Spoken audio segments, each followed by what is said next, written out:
Britishers were not more than mere traders when they came to India. By 1600, they didn't even set their foot in India. Before 1757, they had no power in India, but by 1857, they controlled most of the Indian subcontinent and, to go along with it, carried out a lucrative trade of taking things from India and at low cost and making finished goods in England and selling them across the world at very higher prices.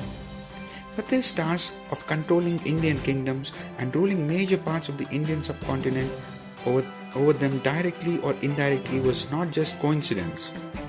In this video, we'll learn how the East India Company expanded its territory in the Indian subcontinent from being mere traders using certain policies.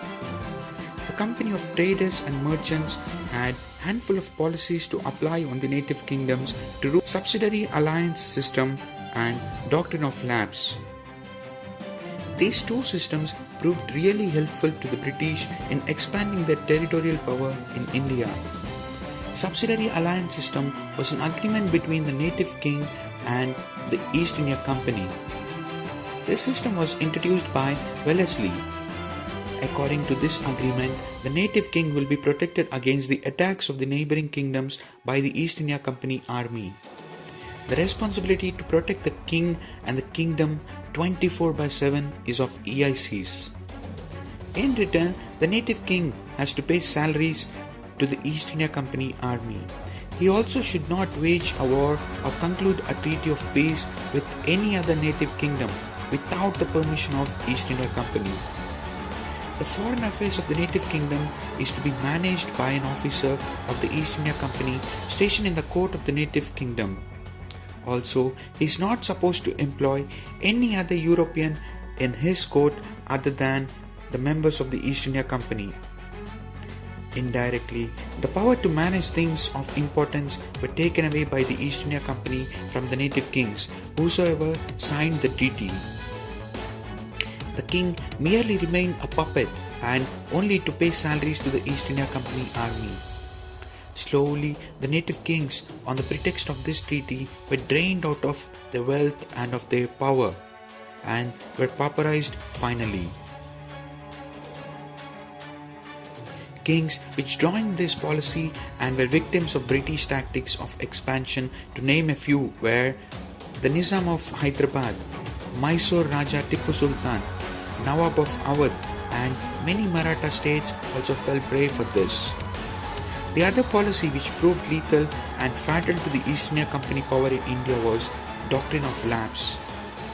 In India, earlier, if any king did not have a natural male heir to the throne, he would generally adopt someone and coronate him as the prince, who would later become king of that state.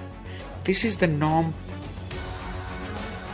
in the native kingdoms of India, but according to this policy, if a king did not have male heir, that kingdom after the death of the king would fall into the hands of the EIC administration, and the adopted son cannot be a prince and has the right to rule in future is nullified. This policy was used by Governor Generals from 1834, but Dalhousie popularized it by occupying kingdoms extensively during his term as Governor General. This policy of Dalhousie's angered a lot of native kings and princes who became nobody after the death of their adopted fathers. This policy, unlike subsidiary alliance system, was not a mutual treaty between East India Company and the native kings. It was like a diktat which native kings and princes did not accept, yet they lost the kingdoms to the East India Company. Few kingdoms which fell prey to this policy were Jhansi, Nagpur, Satara, Udaipur, Orkot, and many others. And in other kingdoms, they plotted against the kings with their army commanders or cousins for treason, in an agreement that these treacherous, loyal, ever so obedient to the royal Governor Generals of the East India Company would be made as the Nawabs as a gift for their treason against the native kings.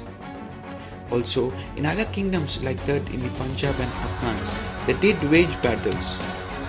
That's how they were able to change the names of the rulers on the maps and cartograph the East India Company's name on the Indian subcontinent and etched a name for themselves in the history of India.